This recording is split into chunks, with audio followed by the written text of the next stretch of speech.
and welcome to today's edition of Politics 101. I am David Hines, and today we are going to be tackling two subjects. The first subject will get an update on what's happening at Linden. You would have seen those images of people's homes being bulldozed. And there has been lots of discussion about that in the media. We'll get a first-hand report, an assessment of what exactly went on from Pastor Linden, who is here with us. And then later on, we will discuss the United States State Department Human Rights Report on Guyana, the 2021 report. And our panel will be made up of Dr. Henry Jeffrey, Mr. G.H.K. Lal, and Attorney Nigel Hughes. So welcome to Politics 101. It's the midweek edition. Please make sure you share the link. Make sure you share that link and let everyone know that Politics 101 is on. Welcome everyone, whether you're joining us from Guyana, in Linden, of course, whether you're joining us from Georgetown or out there in the Essequibo, whether you're in the Quarantine, West Berbice, east coast of Demerara, in the interior, Region 8, Region 9, Region 7, Region 1. Welcome to Politics 101.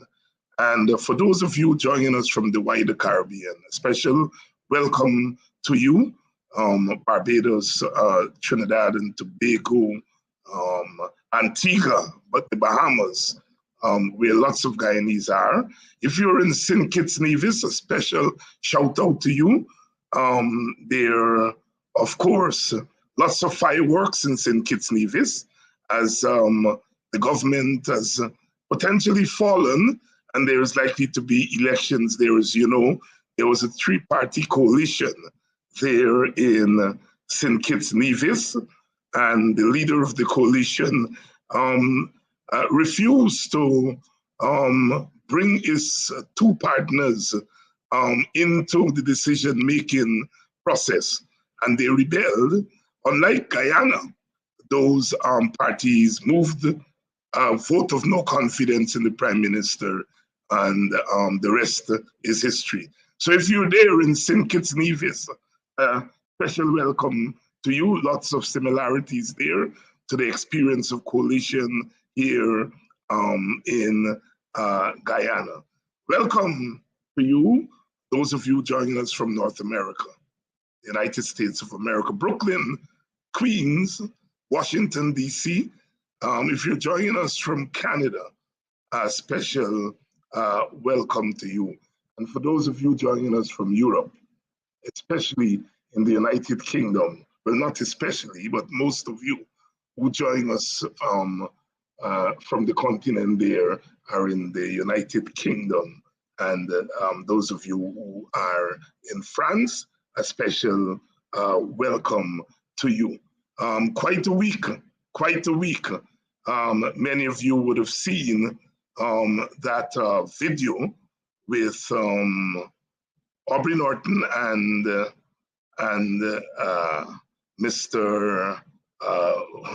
Barrel Jagdeo, the Vice President, in each other's faces at one of the functions there in Georgetown.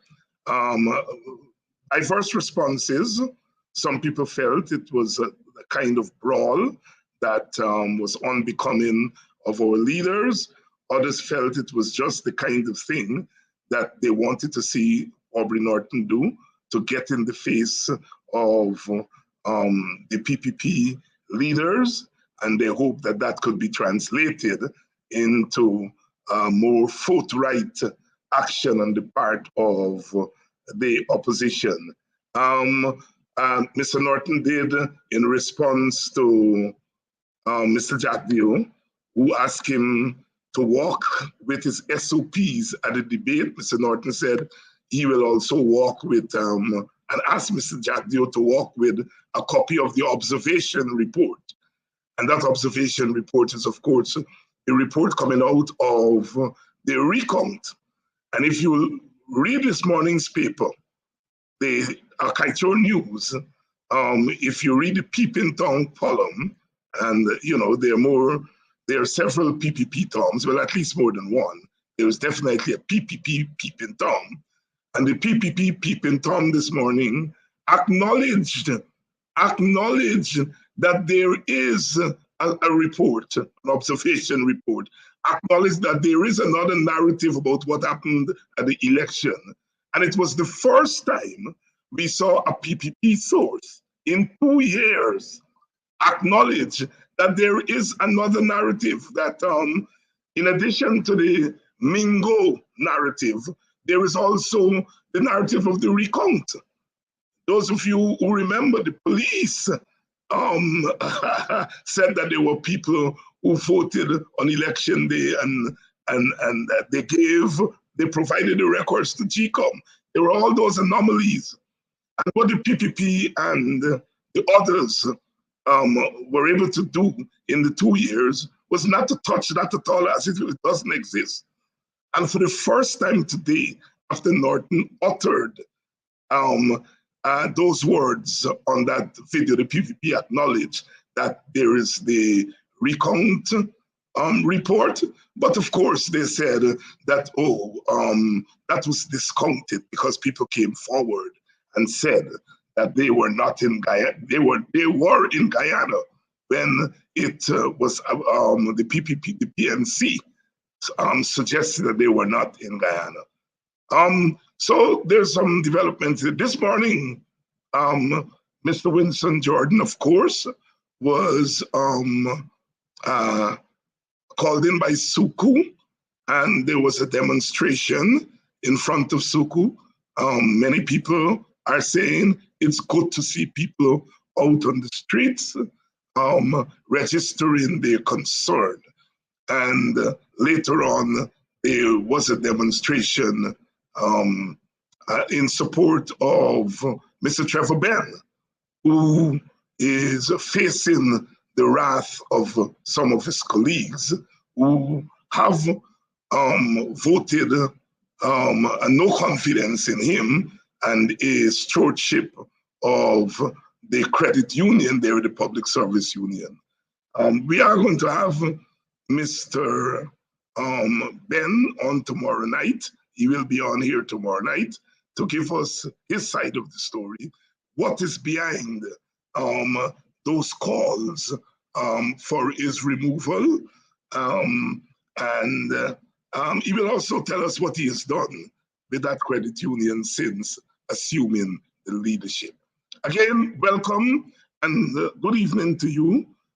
Tonight, of course, like I said, our program is in two parts. The first part, we'll be talking to Apostle, Pastor Nigel London, who will give us an update on what's happening there in Linden as far as the bulldozing of those homes are concerned.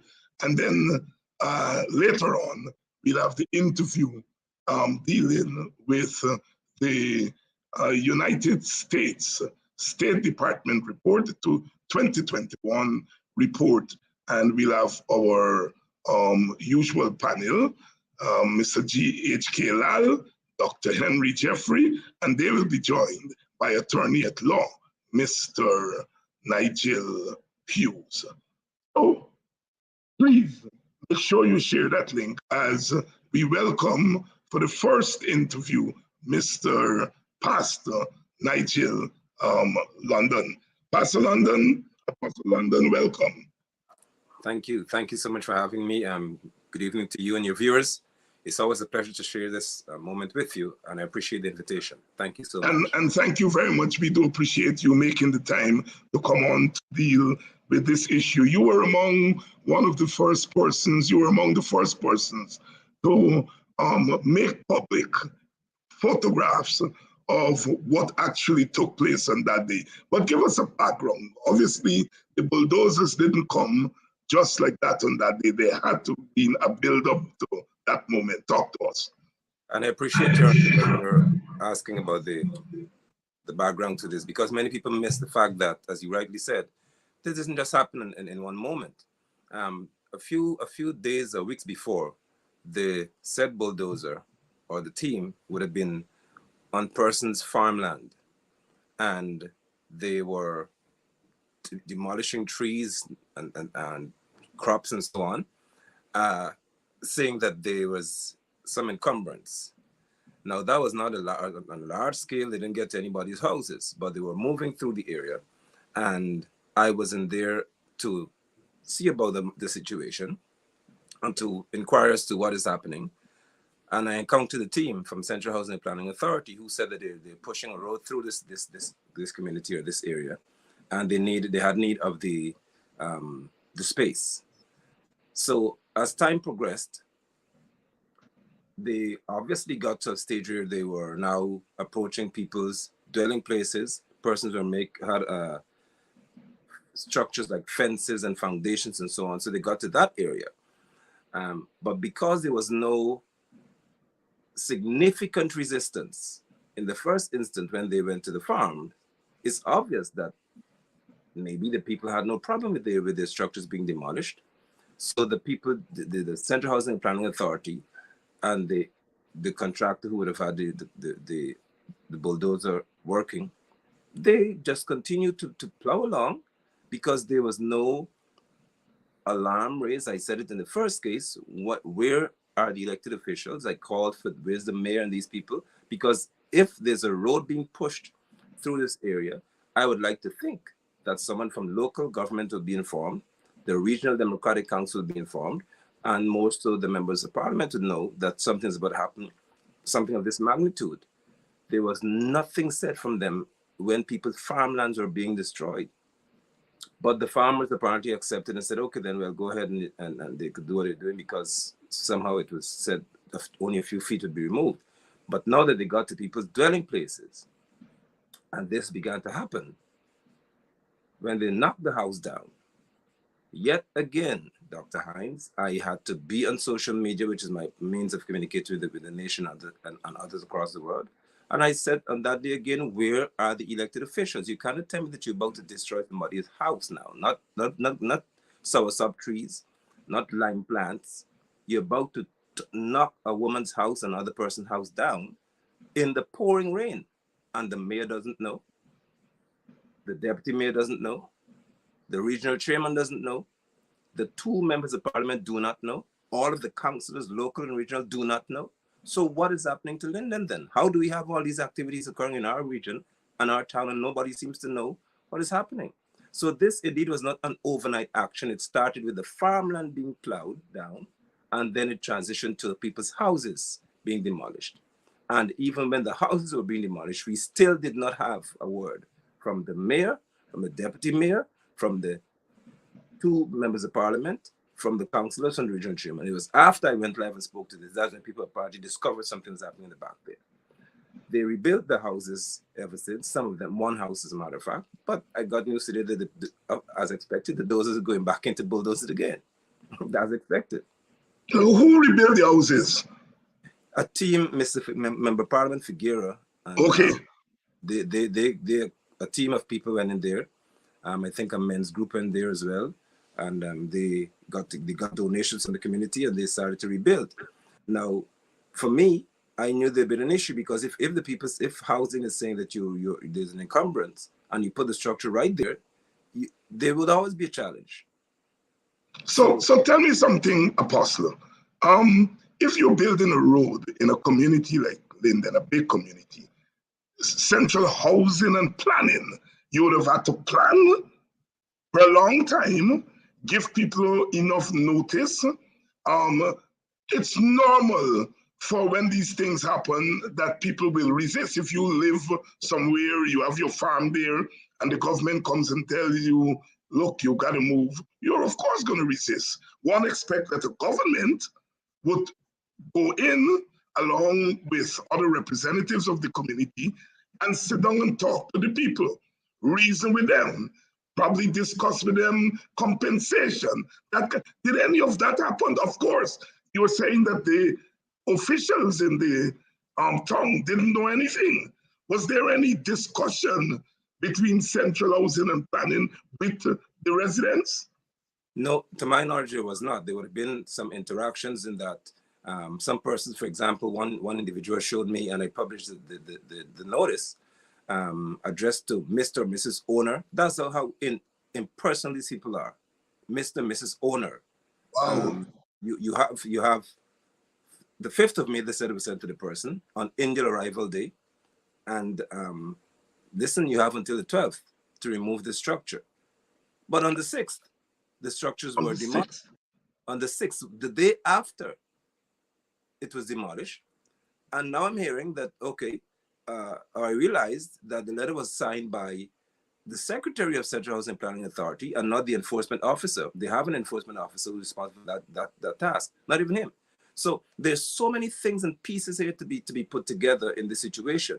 And more than anything else, I am still of the view, as I was at the beginning when I made this public, that if such a work of this magnitude is to be had, there has to be community engagement. You could never tell me you're coming to build a road, build whatever you're building, and there's no outreach. If the person's based on the cadastral plan that, okay, you have got houses in our path, you engage the people. You have to, first of all, provide means for the people to have housing if you're going to remove what they have. Not just destroy it, as the images on the screen, you've seen the video. They just, the woman was in the house. Wow. The woman was in this house. She didn't know this machine was approaching her home. And she said that she just came out, not coincidentally, I don't like to use the word, but for sake of discussion, she just happened to leave this house, only to discover that this machine is approaching to knock it down. So these while she was in there in the world, while she was in the house. This is catastrophic on every level. And to know that there was no engagement of these people in terms of a collective engagement, and the Central Housing and Planning Authority are still doing the same nonsense whereby they're trying to isolate the individuals and meet them individually so that you cannot have the collective power. And we must avoid that, because they know that if they can get a desperate person to receive some word to say, listen, we give you a house, or we give you a house, don't fight, or we give you some money, that's the end of the matter. But this is a human right violation. Right, yes. It is, yes. For me, it is going to take on international. That's, that's primitive. In 2022, in a post-slavery society, in a post-indentured society, where people would have experienced those inhuman behavior as a matter of policy, as a matter of day-to-day life, having gotten independence, and here you are, a poor person in your home, and the government, your government, sends bulldozers to bulldoze your house. My goodness, there's a calypso by the mighty Gabi called Emerton, the community which he grew up in Barbados, and he talks about bulldozing Emerton, and he said, we may forgive, but we will never forget what you do. That's so graphic in describing this. What's the response of the Linden community to this atrocity? Well, the reaction to it would have been, of course, an expected outcry, but there's yet to be a profound statement made by physical presence of the community to say that this has to stop until we have got respect restored to us, and until every individual is dealt with in a manner that's just and fair.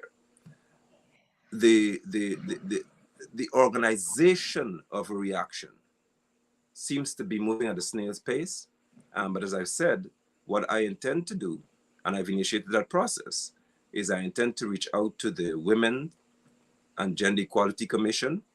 I intend to reach out to the Child Welfare body as well, to the human rights organizations, and this is going to take on an international face, because there's no way that this caring government, as they call themselves, could escape with this. So if Lindeners, through political means or whatever, don't have the power collectively to stand, I am prepared to lead the charge for this human right violation to be dealt with on an international scale. Because to see this happening to people of African descent especially, just after Indian Arrival Day, and I don't take that lightly, to see this happening to people of African heritage is serious, and it's nothing to be played with. Because I am of the view, and I must hasten to say this, that there's no African in this country, no one of African descent, who should have to pay for house lot.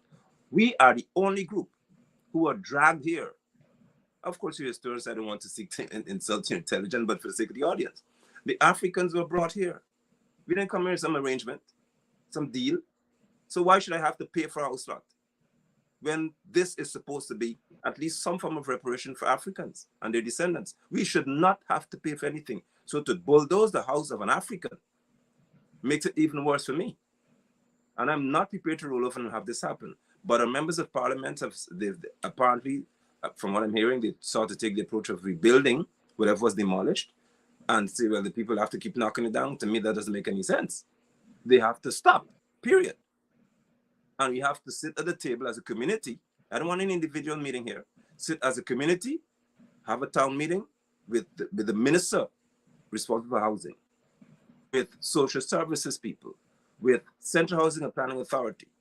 And let's have a conversation at that forum as to why this happened to us. But in Region 2, for example, Anil Nandalal and Kroll is distributing house lot to people, titles to say that though they lived on somebody's property for decades, one Mr. Singh, they have a right to have legal documentation after they would have been squatting for so many years. But in Linden, people's houses could be knocked down, and all they have are just individual little promises made to them. This has to stop, and they shall be dealt with on another scale. This has to stop. It's amazing that in 2022 we can have a government behaving in such a brazen manner. Look at these images. Look at these images. Only a government that has no fear of any kind of response from people, that feels that it has total power to do what it wants to do. Pastor, you talk about one woman who was in the house there. Are there many women in this group that whose homes have been demolished? There are quite a few women. Actually, one of the people who is involved, what they call the chairman, they form little groupings in these areas, and they have persons to represent them. It's women. So many people didn't have houses that were demolished. What they had would have been structures like foundations and fences and some partially completed concrete structures, and they were all knocked down. And all of these things have a cost, Dr. Hines, and people are being told that it doesn't matter what cost you would have loss you would have suffered financially. All that it's worth, according to the CEO of Central Housing Planning, Mr. Greaves, is a house lot. So apparently a house lot's cost again is flexible. So if I invested $3 million in a fence, it's worth a house lot. If somebody invested $100,000 in a fence, that's also worth a house lot. So these people have no respect and no regard for Lindeners. But I say again, it has to be a situation in which persons at least step up to understand. And let us not forget, and I'm happy the image is being shown so repeatedly, this happened in the pouring rain. There were police officers with high-powered rifles. Are you coming for criminals? Why would the police have an AK-47 in his hand to come in on this scene? What did they expect to happen? This is an atrocity of no mean order and of no small proportion, and it has to be dealt with a very, very serious and a strong response. I am shocked that Aubrey Norton, for example, and others have not come on the ground to deal with this matter as it should be dealt with. I don't know what's happening in reference to our political culture in this country anymore. Well, you know, Linden is a community that doesn't wait on political leaders. I refer to the history of Linden, the modern history of Linden from the 1960s, well, even before the 1960s, going back to the 1940s. when Lindeners stood up against the then foreign-owned timber company. We had homegrown organizations like the Ascre Group calling strikes against brutalization of nurses, the GLOT strike, and then you come down to the Ryla strike in the early 70s. You know, strike in the 1976 when people were tear gas in their cells and women walked into that police station and freed their men. That's right.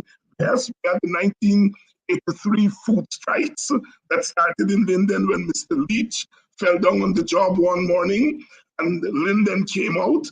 And then we have the most recent, 2012, when the APNU supported the government in removing that electricity. Subsidy. And the people of Linden defied their own party and mounted that heroic struggle and threw up two leaders in that community. So Linden has a history of standing up for itself. And those people who are, of course, surprised that there's no big uprising in Linden, it may say something in the short term about the role of political parties. But I am very certain that Linden is not going to stand for this nonsense much longer. No.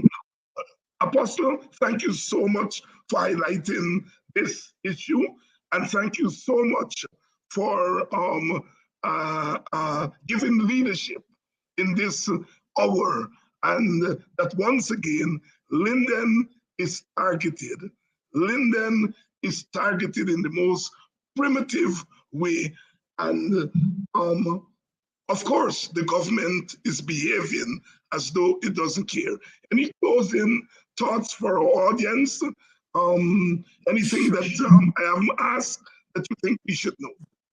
Sure, thank you so much. Most importantly, I would like to inform the audience that there should be a collective outcry. I'm asking you to join us in this.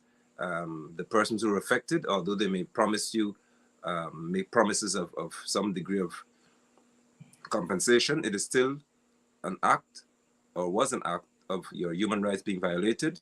We have to move apace with this. The matter regarding the bulldozing of houses continues. They are now in another part of the community about to do the same thing. Today they encountered, I heard, a Rastafarian and Muslim people, and they were run out, they were put out. The man said, not here. So at least it is resistance, like Dr. Hines said. Somebody said, you're coming on my land to do this.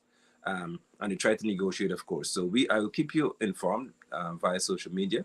But I appreciate your having me here to inform the audience as to what is happening in our community, and I do look forward to a quite expeditious and profound response from us. Thank you, and we'll be checking in with you early next week to see where things are. So please stand by for a call from us to come back next week and to report. Thank you so much, Apostle Nigel London. Apostle London there telling us what's happening at Linden, and my goodness, how worse can we get?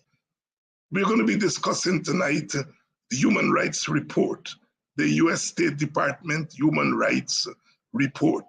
The site of those houses being bulldozed is not something a country of more than 50 years of independence should have to look at.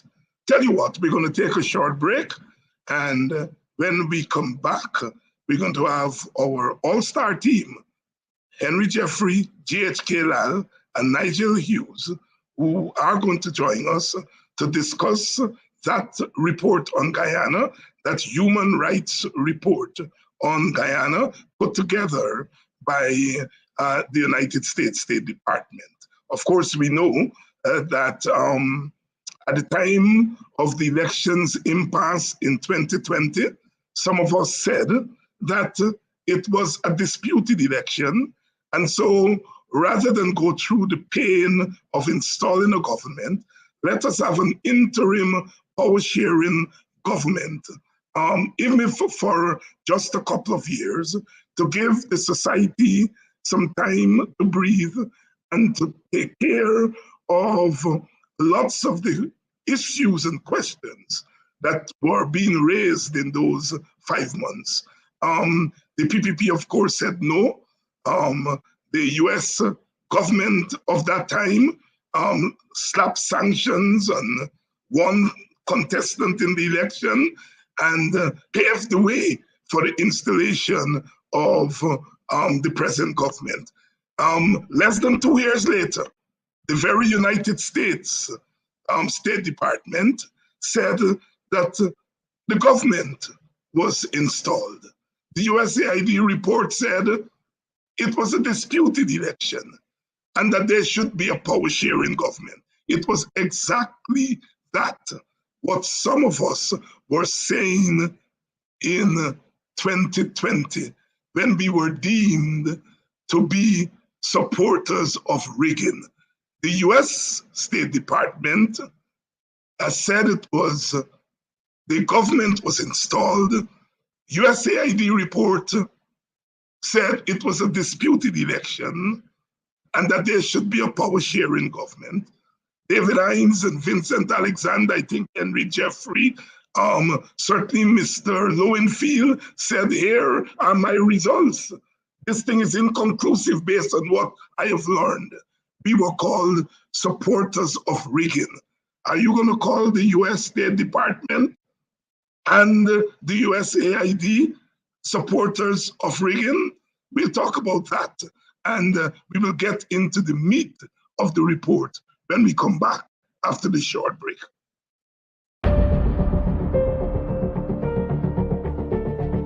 Politics is the heartbeat of a nation. It's not always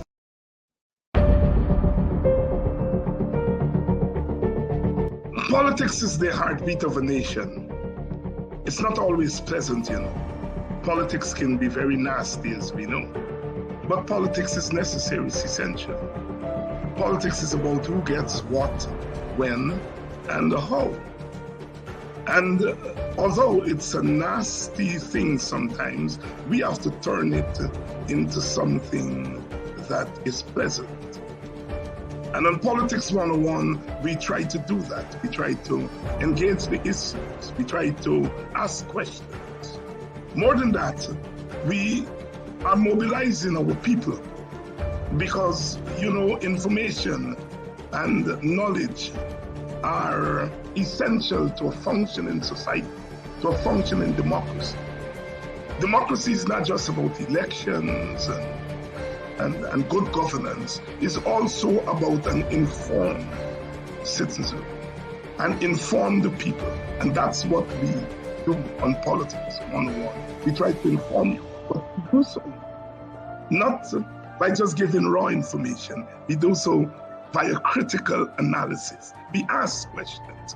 We locate the present in the past, and we locate the past in the present. We strive to turn Guyana into another kind of society. Our quest at independence is always freedom, and Politics 101 is about that freedom journey.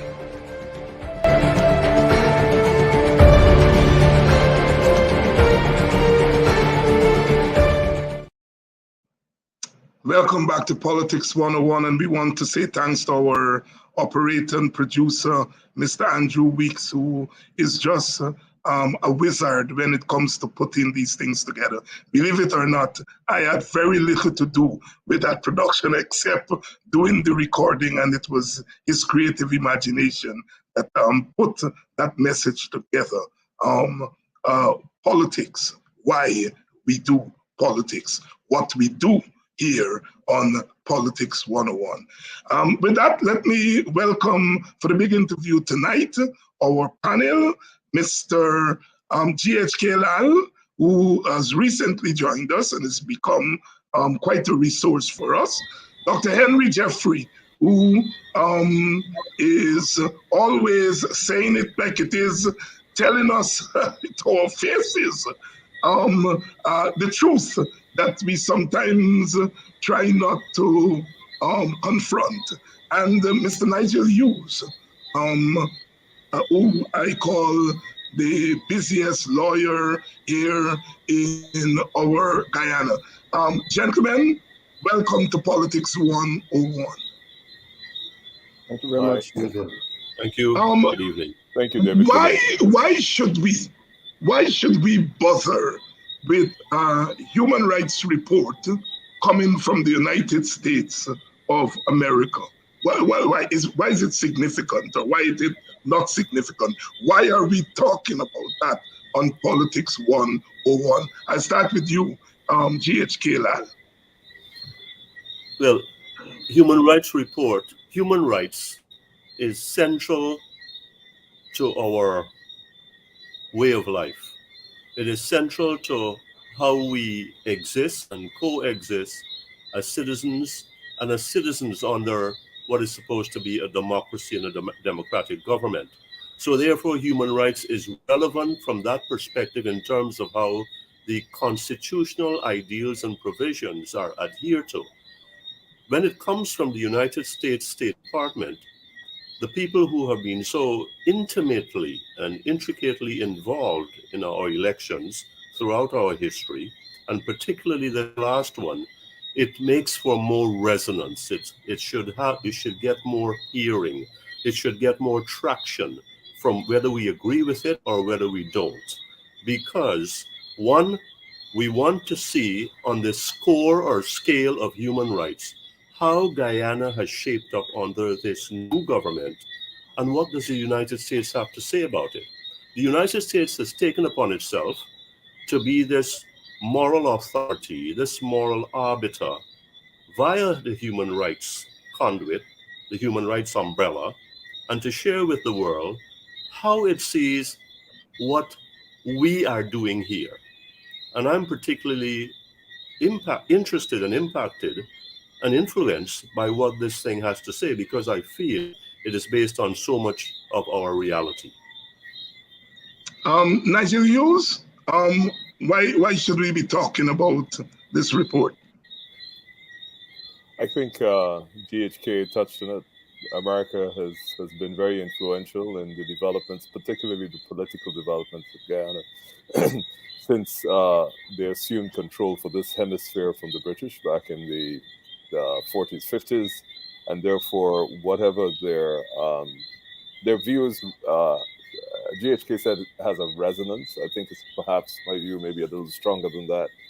Their geopolitical influence and our geopolitical location, and of course now our enhanced significance because of our natural resource discovery of course, means that Washington no longer has us sitting in some back office in the State Department, but we are now quite central to their planning. So I think anything emanating out of the United States that touches and concerns Guyana is of importance, and we need to pay attention to it.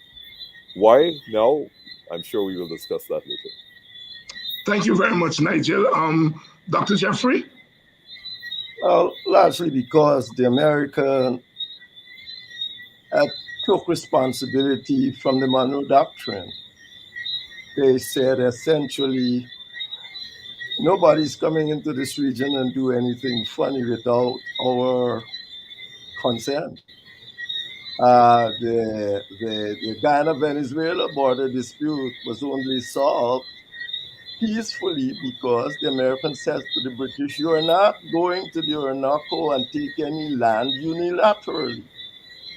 You will have an arbitration, or else we don't go to war. I think that maybe the last time that the democratic country promised to go to war with another one. I am not certain about that piece of information, but they say democracies don't go to war with each other. They go to war with everybody. And the result is that the Americans took responsibility. Cherry Jagan was out of power for 30 years, largely because the Americans and the West thought he was a threat to their way of life. So, and as you rightly said, they were here. They partly helped to put the present regime in office. And why is it left to be noted?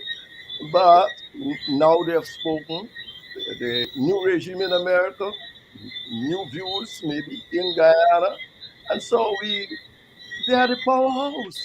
You can't. You got to be real. It's like you just have to know who's the powerhouse around and take their views seriously, and that is what we have to do, and that is why we need to look at what they say in the human rights report or whatever. Gentlemen, before you came on, we were discussing that incident in Linden, and we saw the images there on the screen. Any reaction from you on that, GHK? Well, the first thing I'll say is here it is. We started out where we were talking about human rights. And what could be more of a violation of human rights than somebody's domicile, their castle, however humble it is, their hearth, being demolished so unceremoniously and with such finality, with such brute finality, under the cover of an AK-47 and government authority, government mandate to do this. In the central housing planning, wherever this came from, whoever is ultimately responsible for, this is a clear and dangerous violation of the human rights of not just those 10 homes, but the people whose farmlands we didn't hear about, and I certainly didn't hear about until this evening from Apostle London. And that it continues, it seems that no lesson was learned. I read in today's Kaichor News that Mr. Graves, I think, who's the CEO of the planning authority, went there and said, this was unfortunate, quote, but necessary, quote. Why didn't we do what was necessary first and then deal with fortunate or unfortunate afterwards? So clearly, in my mind, from what I saw there, and I could listen. Let's bring this down to the brass tack and the bare bones. That could be my house. That could have been my home. That could be my brother's home. That could be somebody that I love or know. It's not a stranger. It's not the abstract of a news item. Those are real people. Nigel? Those are real people. Nigel, David, unfortunately, you've had to face these situations in bloody terms, especially in the recent past. Your reaction, is that a human rights violation? actually, David, if you'd allow me, the first thing I thought when I saw the heavy duty equipment taking down the homes, I don't know if you remember back in 1976 and that time when Steve Biko was still around, when the South Yes. African forces used to go into the townships and they would literally demolish townships because they wanted to come and either put a road or put a new community. And the imagery, first of all, I think is just bad. Two, Ghana is not an island that has a space crisis. So why are we, with all the land that is available, really trying to demolish people's homes without acknowledging, engaging them, when you may well be able to find an alternative route to put a road, if that's what you say you're doing. And certainly, when it comes to the human rights, I mean, these houses seem to be, they weren't constructed overnight. This was not an invasion by squatters who suddenly went on the land overnight and constructed. They clearly had been there for a particular period of time. One would have thought that in this particular political climate of very, very increased hostilities between political groupings, that the last thing you wanted to do was to create a pretext, unless, of course, it was intentional. You were trying to provoke a reaction, that you would want to commence a series of actions that clearly are going to have a very high emotional toxicity in a certain community which is significant in the country, and of course is going to lead to all sorts of other reactions. I mean, quite frankly, I'm a little surprised with the. I understand it's a constructive approach, but I thought that the image of this particular building that you have up there being demolished in this fashion really was quite emotive and provocative. And without a doubt, everything from the right to be consulted beforehand, the obvious question is, why would you allow the construction of homes to reach to that level, and not attempt to stop it? Whether you couldn't physically stop it, commence the appropriate legal proceedings, so at least you have the cover of the authority of the court when you go to do what you do. And I can't even say it is what it is. It is as provocative as it is. Is there any legal recourse here, Nigel? I mean, of the CUF? I don't have enough information other than what I've read in the press, and regrettably, David, I know some people may say you're part of the press, but the reality with the press today is that the sort of research that you would hope would accompany the publication of articles doesn't always happen. So I would need a little bit more information on it. I don't know where it's located in terms of whether this is state land, private land, whether, I don't have that information. So I wouldn't want to offer a comment in the absence of that. Until you have that information. Yeah. Henry Jeffrey, your reaction? I would say that anybody who knows Teddy J. Gunn know that couldn't happen under his regime. Anybody. That demonstrates how far the PPP has moved from Teddy J. Gunn's time. Nobody would have done that to anyone under Teddy J. Gunn's regime. I was the first PPP minister of housing. And that's why I'm a little bit surprised. I'm saying we set up a regional housing committee under, with the regional chairman chairing and all of that, and with CHNPA officers there. That committee would have known all of these developments that are taking place. Indeed, we allowed the region to distribute the land until we had problems with some people distributing to their family. Well, that is the normal things would happen. You just have to have checks and balances. But this is so crass. You have to, don't matter if people are there, you have to give them good notice. You have to go and chat with them and talk to them. You can't just throw people off like that. You just can't do it.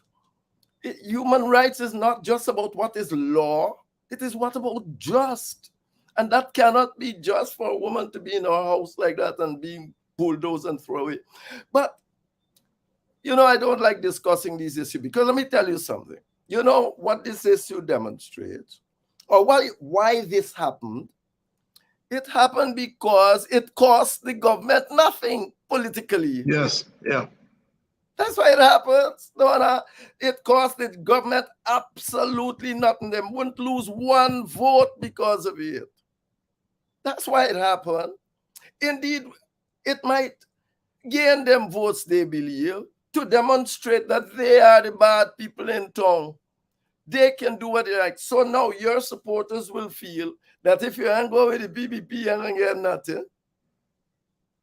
That is the reason for this. No, and as I was going through this human rights report, I was going to say to you, David, privately, that it's like the one last year. Is not very much more in it than what was there last year. But you are getting suboptimal government because of the nature of the system. If a government don't have to care, don't have any accountability, it's not accountable to anyone. Its supporters would vote for it regardless of what it does. I'm not talking only about this government, but even the ones before. Once you live in a system like this, that is what would happen. And very little you can do about it. That is why the system has to change. That is why the system is no good. You live in a optimal political system that the political parties, once they are able to scramble in powerhouse, wherever they do it, because of the ethnic base of their support, can do what they like. costless almost. And that is what the PPP is doing. The PPP is trying to create its dominance in Guyana. And to do this, it knows that it's got to show that it is the dominant force on the ground. And that is what you have. And that's what you'll get. Henry, your study of ethnic societies, bifurcated societies like ours, and when that kind of approach is employed, what is usually the outcome? War. Look at every one of them. War, I have said it, I've written it, I'm not saying it here now. It's either the country divided in two or you have shared governments. It's only two choices you have. Yeah. Go look at Cyprus, what has happened. Well, the country still divided in two. The British tried since the 50s, as it was with Guyana.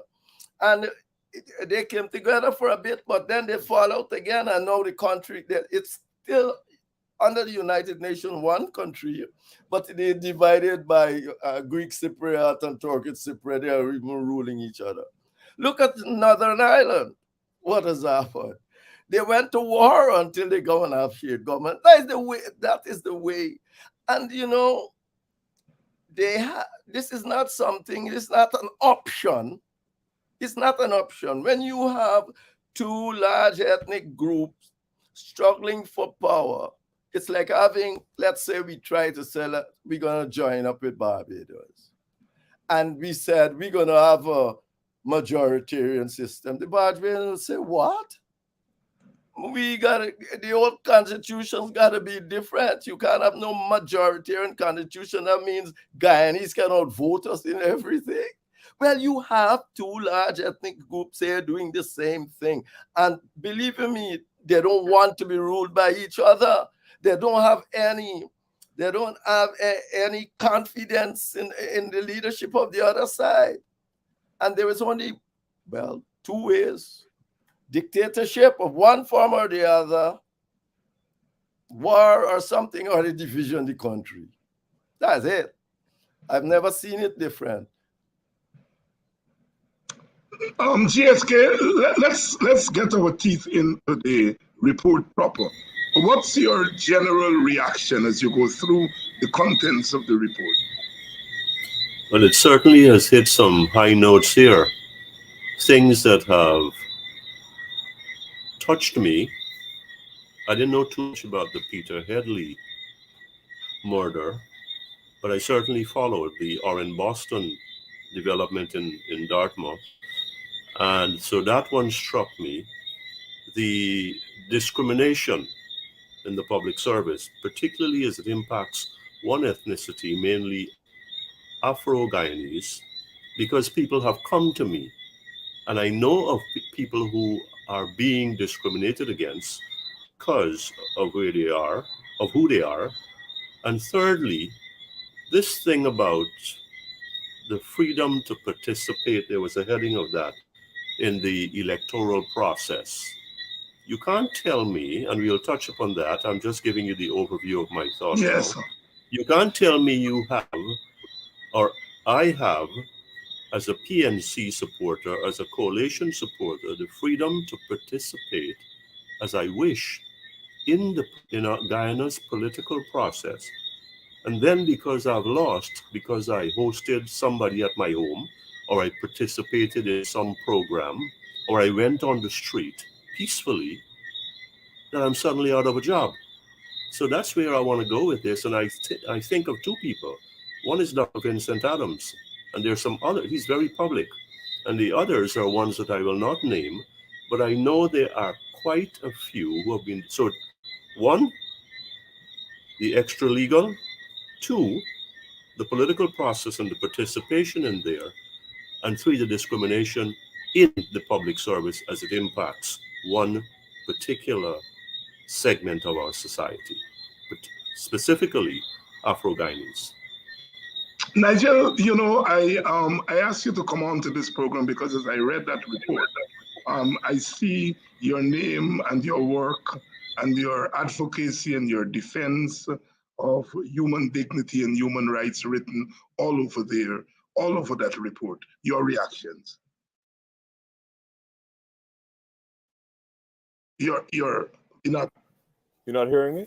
Yeah, we're not hearing you now. Sorry about that. I was going to say, I think Henry's assessment in relation to there's not a significant difference between this year's report and last year. I concur with that. I don't think there's been any significant difference. But I wanted, just with your permission, to go back to something that Henry said.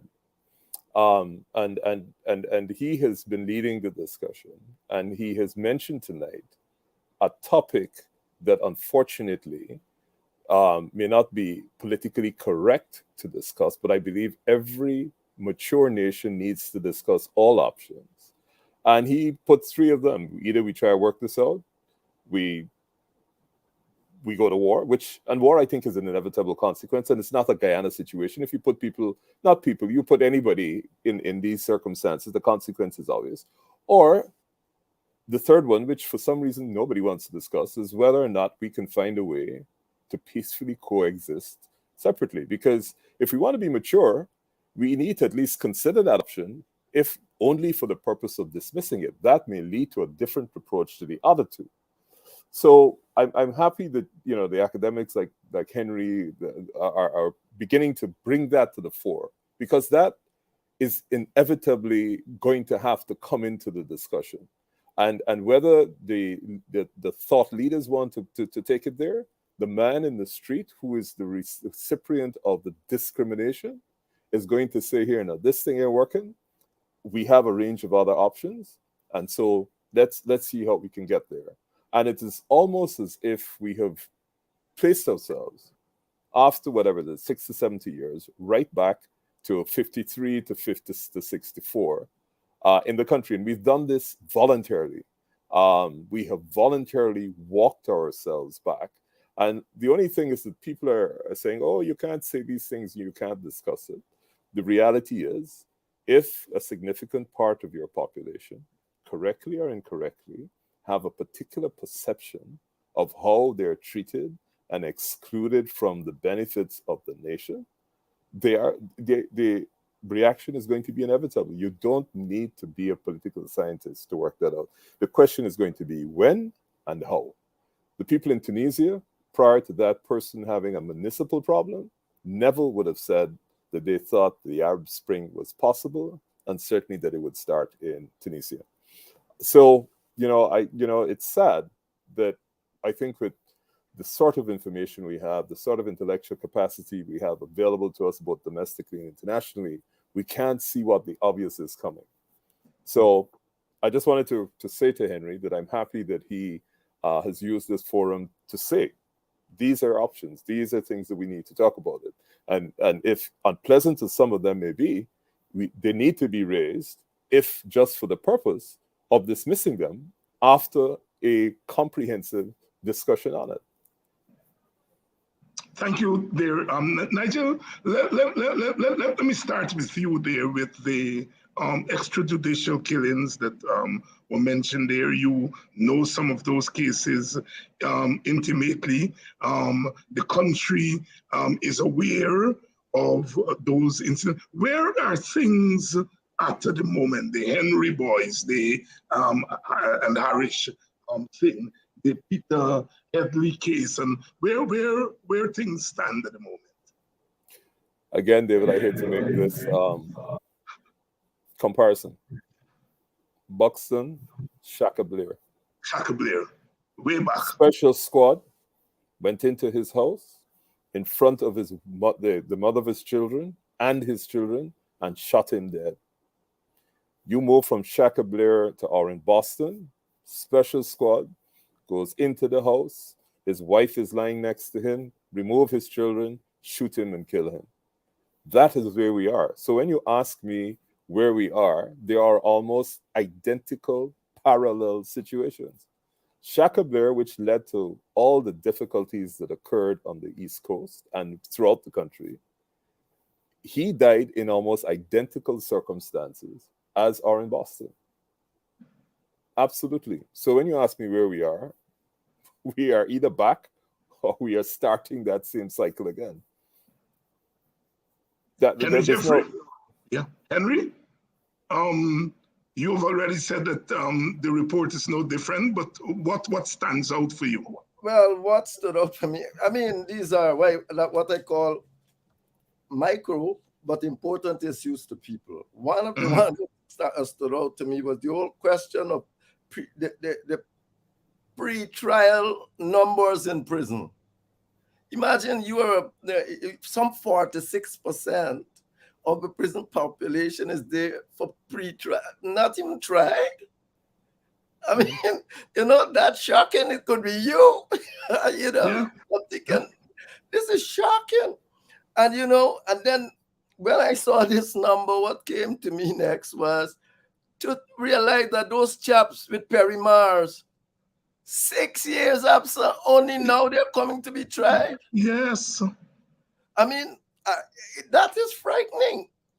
And, again, maybe I'm paranoid, but again, you see, you create the conditions in places like prisons and all that when you are not a settled regime.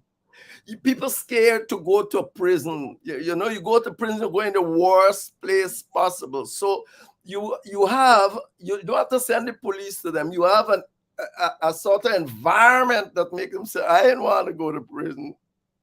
And therefore, things aren't sorted out. In any case, if you don't sort it out, it doesn't matter. You're not going to face anything. But not sorting out these kinds of matters, this must be terrible 6 years later. 46% of the prison population is pre-trial. The people haven't got that trial. The average, I think they say in the same report, is 3 years or so. This can't be good. And that one struck me. I mean, you just do something and you're ending up in there for years.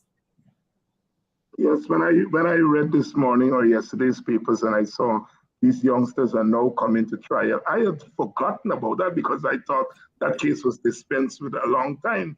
They're now coming up for trial. The sad commentary on our David. Yes, Henry has just spoken about 6 years. There's a gentleman sitting down in prison right now who has not had a particular trial since 2008. Wow. 2008. 2008, sorry, not 200. 2008. 14 years. Yeah. Not to use. It's an obvious question, but we have got to ask this question. And here we talk about the macro. What does that say about our country? David, I have to admire your passion. We know what our country, well, I don't subscribe to the notion that we have a country. We have a geographic space that we cohabit in. But what does it say about this geographic space? I don't know why we keep acting as if we are surprised. There's nothing that happens in Guyana that we are surprised by. These are things that we expect. And I think what has happened now is that we're past the stage of being outraged by any sort of conduct, by the state or otherwise. And I think that's just a natural consequence. The question really is, what do we do next? Clearly, the expression of revolt and condemnation is, it has no impact. So the question is, what are you doing with this information? What do we do with this information? We're going to take a short break, and when we come back, we will continue this discussion on the United States State Department Human Rights Report on Guyana 2021. Short break, and I'll be back after that.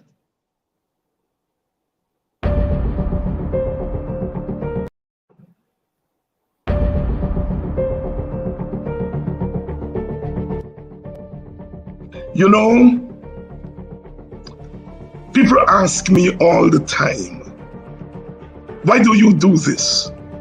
Why do you not retire and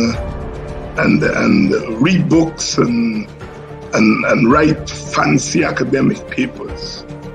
And I say, yes, that is also important.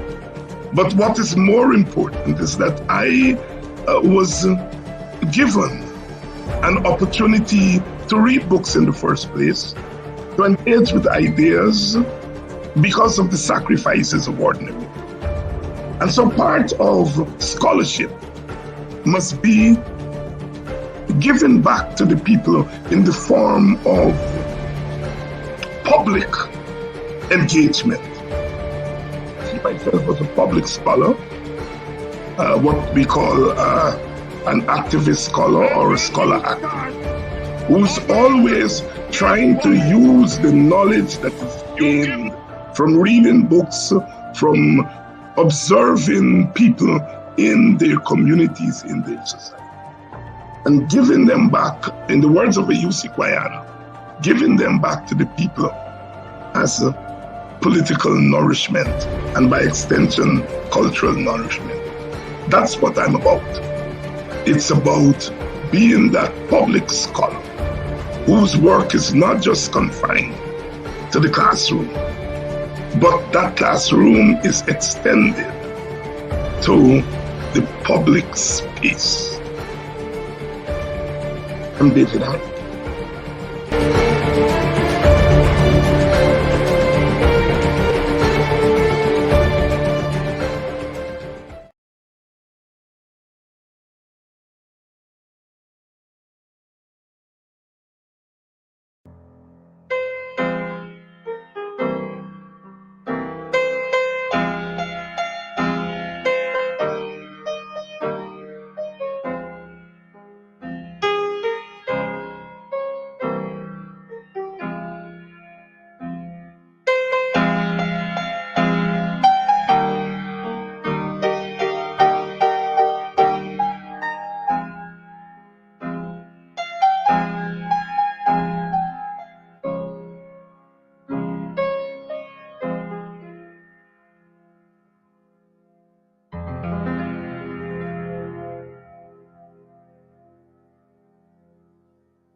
You tell me to forget that my grandmother was born right there, so alright, I say I shall go.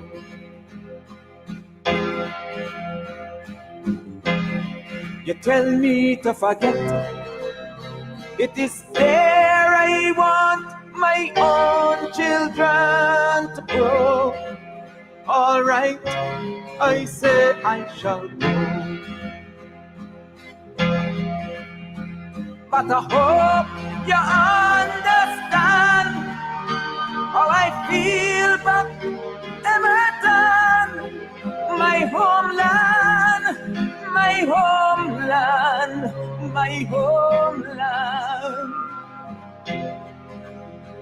And I hope you know it's true that I would never forgive you, because look what you do to my Emerton. You tell me to forget that you bring bulldozers and push down the houses, so alright, I say I shall go. You tell me to forget, you bring bulldozers and push down the houses, oh, alright, I say I shall go. But I hope you understand how I feel about Emerton, my homeland, my homeland, my homeland. And I hope you know it's true that I will never forgive you, because look what you do to my Emerton.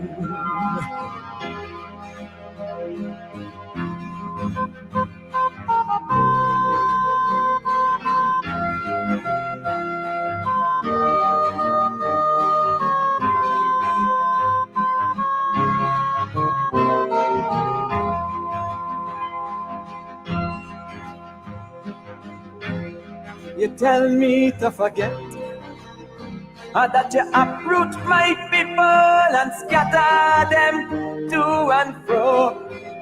All right, I say I shall go. Oh, you tell me to forget that I did the wrong things and then let my children know.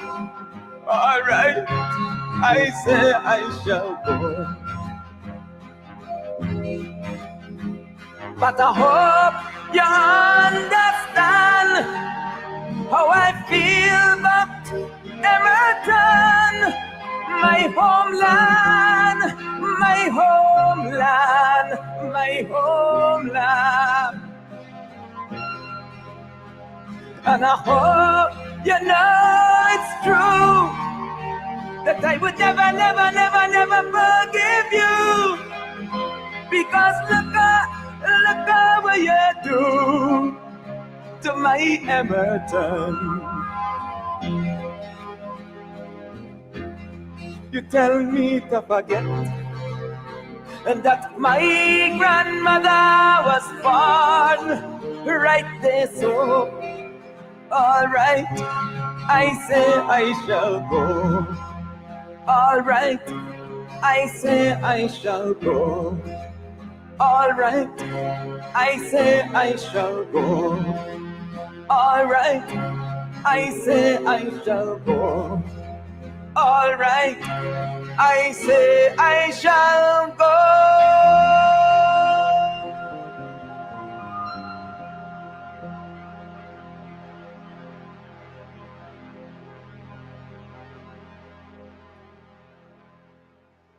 Poetic voice there of our Calypsonian, the mighty Gabi from Barbados, the man who gave us Boots, the man who gave us Dak, singing about Emerton in Barbados, where he was born and where he grew up. And they send bulldozers to bulldoze the houses. And we can take out Emerton and put Linden. All right, I shall go, but I'll never, never forgive you. I'll never forgive you. The sight of houses being bulldozed, you know, waking up the ancestors in their wrath, uprooting civilization. That's what we're doing in Guyana in 2022. It's not just the houses, it's the significance of the action. And we're talking about human rights tonight, human rights. JHK, let me bring you back in. One thing that you want to highlight from that report that in your estimation would have taken Guyana to another level as far as the disrespect for human rights is concerned. So before we go there, Dr. Hines, Yes. I must tell you, that was haunting, piercing, poignant. I thought of Island in the Sun first with Belafonte, then Bob Marley and Redemption Song. Yeah. How long will you kill our prophets? And now you ask me about what touched me here. Because I followed so closely the Oren Boston matter. I remember, bear with me folks, as I share with you a story from 1984. I'm in New York, trying to get a start. And there was a fellow I knew a Guyanese fellow by the name of Alex Mengel, Portuguese and Amerindian Guyanese descent. To shorten the story, he went upstate with some friends of mine, cousins of his. They came back and they were heading to the Bronx and they were stopped by a cop, 1984. There were some women in the vehicle and Alex Mengel, you never spoke to him harshly in front of women. He killed the cop, a white cop. And he took off and headed to Canada, but on the way he stopped in upstate New York, killed a woman, a white woman, scalped her and wore her scalp into Canada. He got caught and was brought back. And he had his hands handcuffed, and there was a steel bar in the back seat of a 45 police vehicle. And somehow he got loose from that bar, loose from his handcuff, and they had to kill him. This was long before the days of cell phones and dash cams and all of that. So when I think of Warren Boston, a man lying in his bed, in his home, and he's killed. And the first thing they said was that, and counsel can help me here, he was resisting or he had a gun. Two things I'm surprised about: that they didn't kill his wife to remove all witnesses, but there's a God. And she was here to say, no, it was not so. He was in his bed and he was shot in cold blood. He wasn't resisting anything, so you didn't have to make up any story. And we are where we are. And what struck me in both the Headley and the Boston matter is that we have this interminable interval from the date of these heinous actions, police actions, official actions, state actions, Headley and Boston. We have to wait months upon months, in Headley case from May to November, before it finally comes to this place where we say, our DPP office says, hey, listen, you got to do something to somebody. And in Boston's case, it took until from October of last year to early this year, months again, before we got that. We are, I heard earlier, in the post-emancipation era, in the post-indentureship era. I would go so far as to say we're in the postmodern era. Are we in an apocalyptic era? Clearly, when instances like these happen, and we had a whole slew of them a couple of years ago, just over a decade ago, what have we learned and where have we grown? I heard Dr. Jeffrey say, and something I shuddered, about the three options we have that may be inevitable given our system and given our mindsets and given our composition. He spoke about war, and he didn't preface it with civil, but that doesn't matter, we all know. He spoke about inclusive shared governance. And what struck me, he spoke about partition.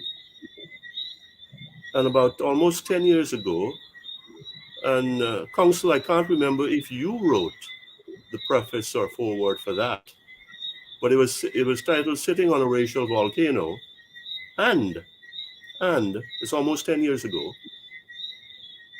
and at the end of the book I said, well, where are we going from here?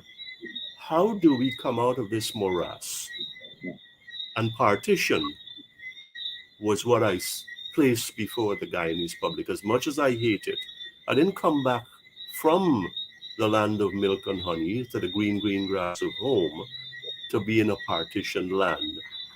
But if that's where what I'm hearing now, given our deeper, more intense polarization, our hostile polarization of December 2018, March 21, August 20, March 20, and in today, where we haven't learned anything, we haven't grown anything, we haven't picked ourselves up out of the hole, then that's where we're heading. And when we have a Boston case particularly, and all of the manipulations and I sense some of that with Headley, and a lot of that with Cotton Tree.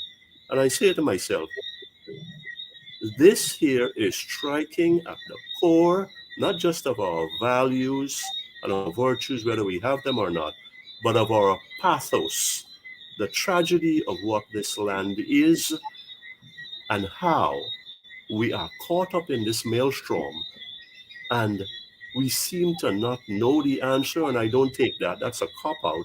I think we know the answers, but just that we don't have the will and the integrity to say, let us link our arms together Let us look at this with our own eyes, and not the eyes of the Americans or the B and the C and the E and the U, but let's look at this in our own house, in our own on our own terms, and arrive at some resolution, whether it's shared governance or what, whether it's inclusion or what, so that we can have a police system, a public service system, and a judicial system that we can feel that we are not yet proud of it, but it is taken out of the dark ages into a place where we've made our first step.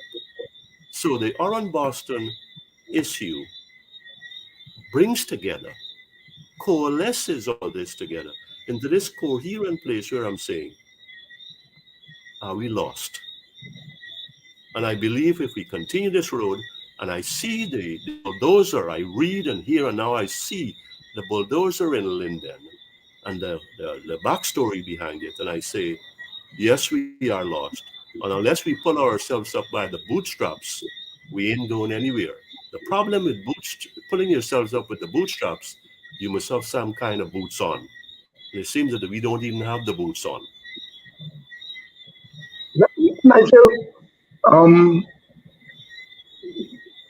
Gabby has reminded us that the bulldozers in Linden didn't come from outer space. It has been with us. And it's amazing how our artists can get to the meat of the matter and grab our emotions and really bring us to reality. Are we lost? Are we lost?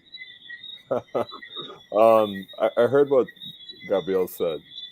I think lost, everything is in a context. We had to have been found at some stage, and I don't think Guyana was ever found. Um, Whether you pick 1953 as a starting point, the split in 55, we have never actually had a Guyana in which the majority of its citizens felt part of it and felt comfortable with the political environment. Maybe you can say the euphoria for the first 100 days of the government when Chetty and Burnham were there, but every single era after that, split in 55, civil war between 61 and 64, the elections in 64, you can say, well, you had a coalition. It was just post the Civil War. 69 onwards, the Indian population will say elections are rigged. They weren't part of the national discussion, didn't participate. You come all the way forward to 92, then the African population says yes, excluded. And so you can only be lost if at some stage you were found. And I don't think as a country, well, we're not a country, I don't think we ever found a Guyana in which everybody was committed. And it's sad to say this, but I believe it's an accurate historical fact. Unless you have some sort of very horrid national threat, whether it's a civil war, external threat, that ultimately people see the extreme and say, we don't want that. And Guyana has never really had that. We've thought with the idea, 61 to 64, we had civil war, but not to the extent that coming out of that, we decided we will never again revisit that. Because we are revisiting right now, 61 to 64. We are revisiting all of that. So I don't think that we're lost. I don't think we were ever found. We never had a Guyana. If you talk to people who talk about all the patriotic songs, I want to build this land that belonged to me, all those national songs, half the population will tell you it didn't come from their experience. So we have never really had a Guyana. So I hear the sentiment that Gabriel is expressing when he says lost, but I don't think we ever were found.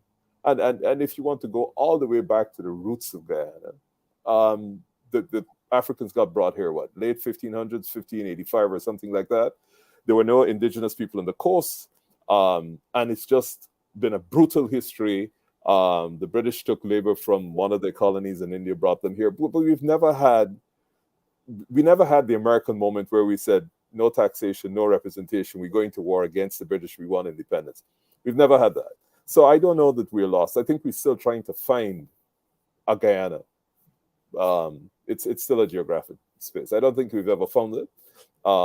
And quite frankly, I think given the economic changes that we're going to see, I don't think we will find it, because other real pressures are going to come to bear. And we have no skill in dealing with the kind of sophistication that the international world will bring, not overt, exceedingly covert, that will completely restructure Guyana. I dare say to the benefit, to the detriment of both of the present protagonists. And we don't see that coming. We just don't have the skills. We don't have the ability.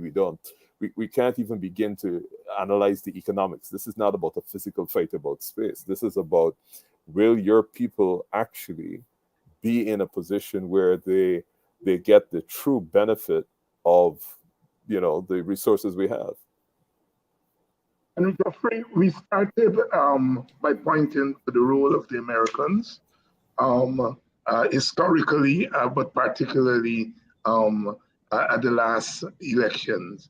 What signal, if any, are the Americans trying to tell us with these reports that are coming out from the State Department, from the USAID, bearing in mind that they are not saying anything that we did not say during the 5 months? What to bring it together for us, the significance of these reports and in the context of Guyana today?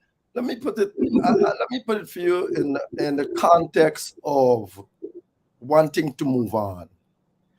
And people now are saying, oh, street protests and all of that is out. But think about the PPP. It never had street protests. And everywhere along the way, it got its way that it wanted. Where was the PPP on any street? What they did was to be focused on what they wanted, know clearly what they wanted, do their jiggery-poogery at the local level, maybe burn some sugar cane and all of that, but organized internationally to force the hand of the international people to act in a given way. I didn't want counting votes at the place of poll, but nobody went on the street for it. The powers drove it there. What I think we are lacking, what Africans are lacking, it's a clear direction of where you want to go. The people are, right now, the Americans are saying to you, and they're right, if you want to keep this country together, you got to have a new form of government. You got to have shared government. You got to give up the winner-take-all system. And they don't like the present system because what does it lead to? It leads to dictatorship. Because if you have one ethnic group, let's say it's because it's a majority ethnic group and it can always go and vote and do things, you can have one oligarchic leader running this country forever. Similarly, if you can have one political party that can manipulate elections and keep themselves in power, it's no good for anyone because they're unaccountable, because their people will not vote against them. So, in my view, the American wants accountability in Guyana, and they know they can't have accountability with the present system. They are now saying clearly that you have to change this system. Where's the position on the other side? Are you still in the winner-take-all situation? When you realize that if it was Jim Baker that he was the Secretary of State under Clinton, if it wasn't for Mr. Baker, ex-former Secretary of State, going and sit in Northern Ireland for 2 years, negotiating, it would have fallen apart. Indeed, he was about to pack up and go away when the Protestant chap who was holding it up died in prison. And as a result of which, a new opening came. We have to know precisely what we want.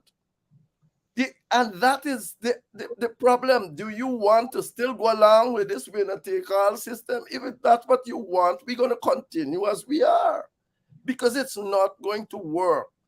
So the Americans are laid it card on the table. The system must change.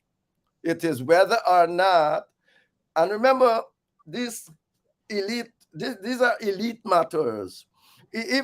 Because the people follow their leaders. So if they say, oh, we want electoral reform, you see what it is, something percent of the Guyanese people say, according to the IRR poll, we want electoral reform.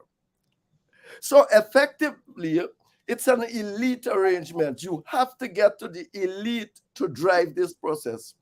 If both of the elites want the present winner-take-all system, well, then we're going to stay here.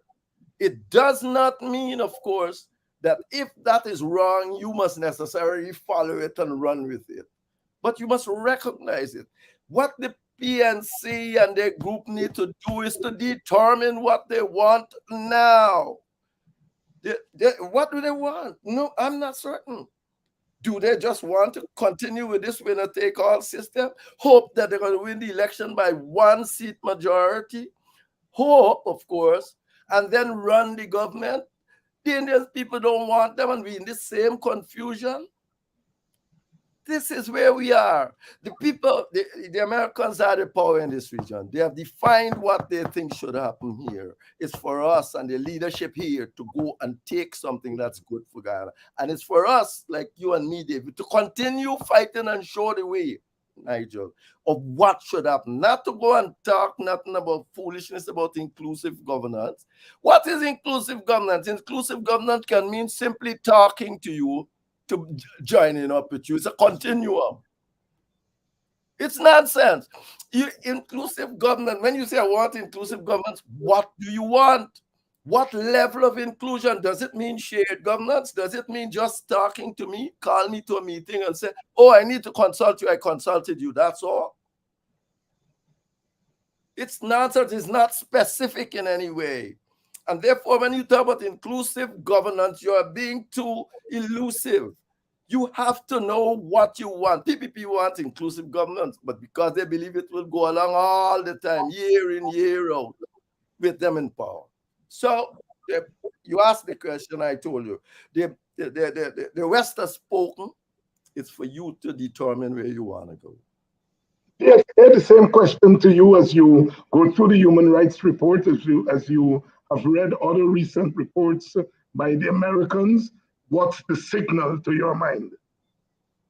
Well, go ahead. I was talking PHK. No, well, you're speaking to someone else. Yes. Yeah. Go. Yeah. My first reaction, went it over twice, was that Americans are saying to themselves, what genie have we let out of the bottle here? And then my second reaction is that they have, what sort of monster have we created or have perpetuated? And my second reaction was this: we are going to put this out in officialese before the Guyanese people. I heard Dr. Jeffrey speak about the leaders, and at the end of the day, I think I remember something that Jimmy Carter said. When these things, reports and results, and all these things are put out there, and there's disagreement, at the end of the day, it's the Guyanese people. The Guyanese people. Code word, uncoded words, it means that we are going to have to roll up our sleeves and determine what our destiny is going to be, given that all of these things in these different areas, if you notice how they preface the preceding paragraphs of the substance of the issue, the law provides, the law states, the law recognizes. Yes, we've got the law, and certainly the law can be refined and reformed and all of that lovely stuff. But what are we doing about these laws? What are we doing about these laws when we have a 22-page report that it says blam blam blam blam blam, right? And every time you blink and you lean back and you say, man, this can't be the democratic Guyana that we thought we were getting. that we hear people hailing, and they say that we are living in. So, in to put it succinctly, Americans are saying, "Hey, what you've got here is not only frail, it's leaking, and it's leaking in many places, and you've got to do something about this. We can't do it for you. We can enlighten you, we can inform you, but you." And it comes back to those three options. You're going to work together, which I don't see happening. You are going to come to grips with each other, and that could mean the confrontational, which we hope don't happen, but inevitably. There was a paper I came across, somebody who did a study, and I'm sorry I don't have it to share with you, but I'm going to send it to you so you folks can.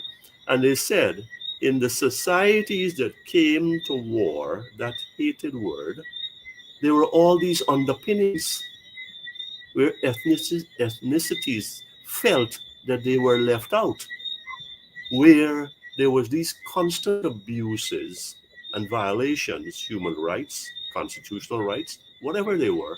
And so the stoking of the embers led to where things. So the Americans are saying, look, be warned, be careful. Democratic processes and talking about democracy only go so far. They only go so far, and they only hold people in restraint to up to a point. Short and sweet, Americans are saying, this is your story. It's ugly, and what are you going to do about it? Leaders and people. Nigel, the signals coming from the Americans with these reports? I have a completely different analysis to both Gabriel and Henry. And this is just based on geopolitics. It has nothing to do with America happens to be the most powerful nation. No, if it was the Greeks, the Africans, it would be exactly the same. Nobody is interested if two sets of brown people kill themselves in Guyana. They are interested in the production of oil. Oil is not produced on shore in Guyana. Oil is produced offshore. So whether you kill yourself, fight amongst yourself, have a civil war, as long as it does not interfere with the delivery of oil and the profit for those that benefit from it, they are not interested. I am not sold that this is some message to the Guyana government. Absolutely not. And if I were America, and I'm not in a position to advise them, I would have no concern whatever. If your domestic battles don't threaten the one economic resource I am interested in, which is the delivery of oil. People don't have permanent friends, they have permanent interests. And that's how nations operate. So I understand that people want to put weight on the fact that Americans, I don't know that they're sending anything. The reality is there's nothing that happens on shore Guyana that will affect the production of oil offshore. Neither of the political parties are seeking to remotely even discuss that. So that's not the issue. So the next problem is this, and we have real issues here.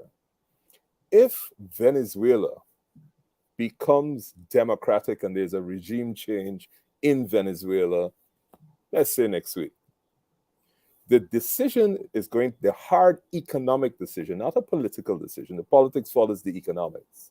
Is going to be whether or not Caracas will have more influence in Washington than Guyana. We have had very little, if any, experience with lobbyists and the maneuvering of power and getting decisions in your favor in Washington. We are in favor now because Caracas is out of favor. They, however, have the largest resources. Their refineries are located in Texas. And so if Guyana finds itself in a position where there's a regime change in Venezuela, and the administration in the United States, doesn't matter whether it's Republican or Democratic, thinks that their long-term interests lie in Caracas rather than Georgetown, with less than 750,000 people, you could fix this country in 2 seconds. We have an overinflated sense of importance globally without understanding what is going on globally. 750,000 people sitting down on a landmass that they cannot even stop people from walking over the border on the western or eastern side. With no marine wing, no serious army, you seriously believe that if somebody wants to pour, you don't have to pour troops. We're long past that. Look at the way the wars are going. America doesn't have to put troops. They put sanctions. It's an economic war, and it is in a single product economy. It will take less than 3 seconds for some little bright policy spark in Washington to say, yo, this is the way to deal with this. So I think we need to take a reality check. I don't know what the American position is insofar as Guyana, but I certainly don't think domestic onshore disturbances ultimately are going to affect their primary interest in Guyana, which interest any state in their condition would be, is the economic resources. So the brown people could go ahead and kill each other and do all these things. We will publish reports. We probably help both sides to do it because that's what happened. And I think Iraq is the classic example. You had huge dislocation in Iraq after the invasion, but the oil kept pumping. So the money, as the Guyanese love to say, the money got to make. So when we come to analyze things like human rights reports and what they're commenting, they have done, or those that make the decisions globally have done the analyses to work out which and what political structure is in the best long-term interest of the economic resources of the countries that really make the real decisions. And so we don't do that analysis. We will never know where we stand. And since we are so fragile, so divided, it is a piece of cake as a political experiment to give to a first-year politics student in any university. How would you divide and conquer Guyana without too much bloodshed? It can be difficult to do given our present circumstances. And therefore, it is in that context, we really need to look at that. When you say, you know, if America is sending a signal, America doesn't operate in some short term, oh, we want to fix this year and next year it's another year. What is their global plan? How do they treat with Guyana? Okay, if Guyana goes into this particular social dislocation, we have this plan. If Guyana goes into that dislocation, we have that plan. And it may well be not oil, it may well be the narcotics flowing through Guyana that becomes the problem.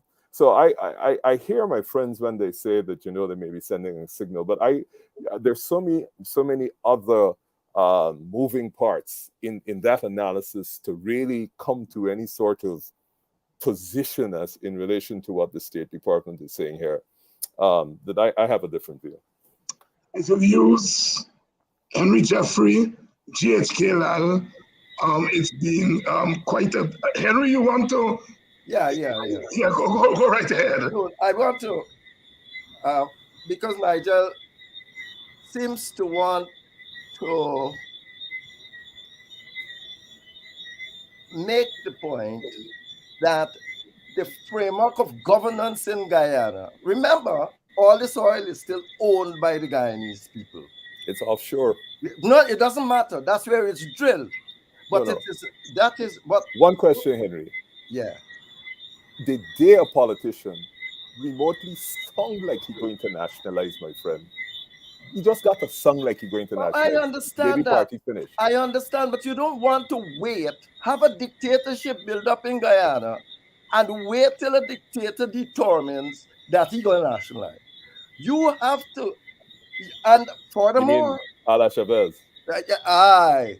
You see, exactly. So you want an America now, the struggle in the world today is between autocratic rule and democratic rule. It's between the Chinas and the Russians. Safety in production. What guarantees you the safety of the production line? No. Ask Mr. You can have safety in production under democratic or an autocratic rule. I'm not denying that. I'm saying, but the world today, the Americans all over the world, the West, they're in a struggle with autocratic rules in the world. And the result is they want it in Guyana. And the only form of democratic rule you can have in Guyana is get rid of the winner-take-all system. There's no other. Because I'm not questioning that. I'm not questioning that at all. I agree with you. Well, exactly. And all I'm saying to you... But that's from a Guyanese perspective. Yeah, well, they are going to work to get, in other words, too. They don't want no single person, like Chavez, as you say, standing up, giving away oil, giving away all, doing stupidness in the country. You must have you've got to have a democratic environment. And there's no other democratic environment than trade governance. None for a country like ours. And they are sending that message. And it's for us to disarm it if we are taking it or not. Gabriel, you have the last say. I heard what Council said, and interestingly, that I have written about in different channels, and it's out there.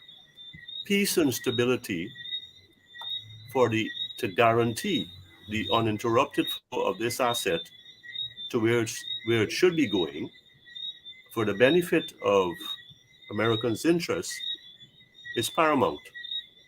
At the same time, notwithstanding what Council said and what Dr. Jeffrey said, I still maintain that hand in hand with that is they're saying that, look, if you have these things in place that minimize or mitigate what are troublesome, violative, then yes, the oil will flow, and we can look to Venezuela and we can look to Ecuador and elsewhere, because you're so small, because we already have you where we want you, and we know that you're on autopilot. Right now, there are too many warning signs that this society is on edge.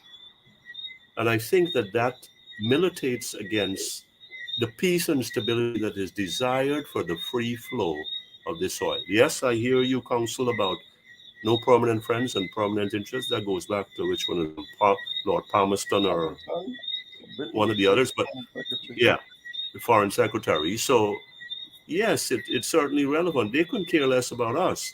But what will make the tranquility for the free flow of this oil is if we have a stable society, if we have a stable political system, if we have a system that is recognized by a great majority of the people. And I think that's where these reports come out and where they have some relevance and where they're saying, look, you're going down the wrong way and you better fix yourself. And we can be here for you in this. The USAID report spoke about inclusive governance, whatever that means. The World Press Day, they spoke about holding government accountable for oil revenues. The Human Rights Report says there are all these laws, but we've got these things here that nag and they pierce. So bringing them together, they lead you to a place where we don't want and where the oil is menaced, although it's 125 miles offshore. And you don't have anything more than some fishing boats, which can't do you any good to stop anything or to interfere with that. So I think we've got to take them together. The America's interest plus the need for us to be on some sort of different footing from where we are today. Thank you very much, GSK. As I listened to Nigel and he said he would take a completely different approach and a take on the issue. I don't think it's completely different. I think it's a matter of emphasis. I don't think either of the two analyses is wrong, but I think it's a way of the Americans' practice. I don't think the Americans made the kind of investment that they made in 2020 to then not be interested in what happens on shore. But I hear Nigel, and he's not wrong. He's not wrong. But I don't think there's much of a tension between the two positions. My brothers, thank you all so much. Nigel Hughes, Henry Jeffrey, PHK Live.